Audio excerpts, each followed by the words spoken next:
Rahim. Assalamu alaikum to all our viewers. This is our educational channel Learning Biology Online and I am Dr. Asad, and today the topic that we will cover in this video is relevant to the kingdom protist, and one of the very important parasitic organism that we are going to discuss in this video belongs to the group of apicomplexans, जिसको कि हम previous video में भी cover कर चुके हैं, that was Plasmodium. तो specifically हम इसकी लाइफ साइकिल भी स्टडी करेंगे, इसकी सिग्निफिकेंस क्यों है, because it causes one of the parasitic infections in human beings as well. So इसीलिए इस डिज़ीज़ को, that is malaria, that is relevant to the plasmodium, उसको भी हम डिस्कस करेंगे। And finally we will also cover how we can manage this disease. By the end of this lecture, you should be able to know why this plasmodium is considered a parasite, how it gains access into the human body, and the different activities that are performed by it once it enters the human body and its different organs. And then finally we will cover how it causes malaria and how this parasitic infection can be managed once it has shown its symptoms into any individual. So now we will start off with the life cycle of Plasmodium. ठीक है, that actually initiates within the mosquito. ठीक है, तो जैसे कि हमने already Plasmodium के बारे में पढ़ा था कि half of its life cycle is in one host and the rest of it occurs in the other host. So सबसे पहला जो होस्ट होता है दैट इज़ द मॉस्किटो, जिसकी गट में there is fertilisation of the plasmodium. ठीक है, क्योंकि फर्टिलाइजेशन के बाद क्या बनाता है, स्पोरोजोइड। तो बेसिकली होता क्या है कि once the male microgametophyte and female macrogametophyte, they interact within the female anopheles mosquito gut, so there is formation of plasmodium, जिसको कि हम स्पोरोजोइड उस वक्त कहते हैं। ठीक है, तो जब भी mosquito, female anopheles mosquito bite करेगी किसी भी इंडिविजुअल को, तो ये जो प्लाज्मोडियम है in form of sporozoite, it enters into the blood of the human being. ठीक है, उसके बाद क्या होगा कि ब्लड से ये जो आपके पास स्पोरोजोइड्स हैं, they will enter into the liver cells and they will mature, और मैच्योर जो स्पोरोजोइड्स होते हैं इनको हम कहते हैं शाइज़ोन्ट्स, दैट रप्चर टू फॉर्म मीरोजोइड्स। ठीक है, मीरोजोइड्स क्या करते हैं, अब जाएंगे हमारे पास जो लिवर के अंदर रेड ब्लड सेल प्रेजेंट होते हैं उसके अंदर। ठीक है, और ये क्या करेंगे कि they will invade the RBCs, वहाँ पे रेड ब्लड सेल्स के अंदर जाके बेसिकली जो मीरोजोइड्स होते हैं they will multiply and they will rupture the walls of the red blood cell and then they will come out into the liver.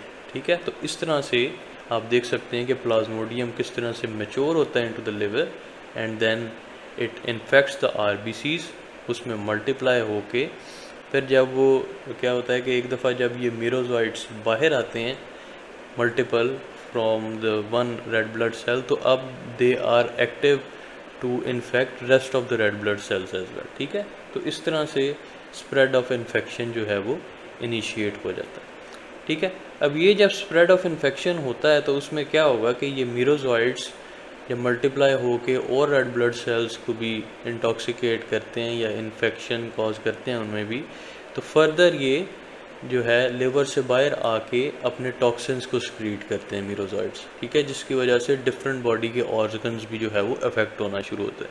इसका सबसे पहला जो सिम्टम हमें नज़र आता है पेशेंट्स के अंदर वो क्या होंगे कि पेशेंट को फीवर, हाई ग्रेड फीवर, और उसको बॉडी में चिल्स या शेकिंग जो है उसको स्टार्ट हो जाती है, जिसको कि हम कहते हैं कि पेशेंट को बहुत ज़्यादा ठंड लग रही होती है even in normal temperature as well. ठीक है, तो यहाँ पे आप देख सकते हो कि जैसे ही मीरोजोइड्स अपने टॉक्सिन्स को रिलीज़ करते हैं, उन टॉक्सिन का इम्पैक्ट ये होता है कि डिफरेंट साइंस और symptoms such as high grade fever, nausea, vomiting, ठीक है, और चिल्स जो हैं वो पेशेंट को फील होते हैं। अब एक तो ये होता है कि ये फर्दर जो मीरोजोइड्स हैं ये मज़ीद आरबीसीज़ को कैप्चर करके और मज़ीद इन्फेक्शन को फैलाए। सेकेंडली क्या हो सकता है कि कुछ मीरोजोइड्स जो हैं वो दोबारा गेमेटोसाइट्स में कन्वर्ट हो जाते हैं। ठीक है, तो दोबारा इनकी कन्वर्जन की वजह से होगा कि जब दोबारा से इस पेशेंट को अगर फीमेल मॉस्किटो जो है वो बाइट करेगा तो ये गेमिटोसाइट जो है इन फॉर्म ऑफ ओकाइनेट्स जो है ट्रांसफ़र हो जाते हैं इनटू द मॉस्किटो। वहाँ पे ये मॉस्किटो के डिफरेंट इम्यून सिस्टम के बैरियर्स को क्रॉस करके दोबारा से जब इनकी फर्टिलाइजेशन होगी बाय द मेल गैमेट्स तो they will convert into oocytes। ठीक है, oocytes उसी तरह से जब ये कन्वर्ट हो जाते हैं तो दोबारा अगर यही बैक्टीरिया या यही मॉस्किटो किसी दूसरे इंडिविजुअल को बाइट करेगा तो उसमें भी oocyte से प्रोड्यूस हुआ हुआ जो जाइगोट है जिसको कि हम स्पोरोजाइट कहते हैं वो दोबारा से फिर री इन्फेक्शन कॉज कर देगा इनटू अनदर इंडिविजुअल। ठीक है, so this is how this cycle now goes on, एक होस्ट से दूसरे होस्ट में ट्रांसफ़र हो रहा होता है प्लाज्मोडियम।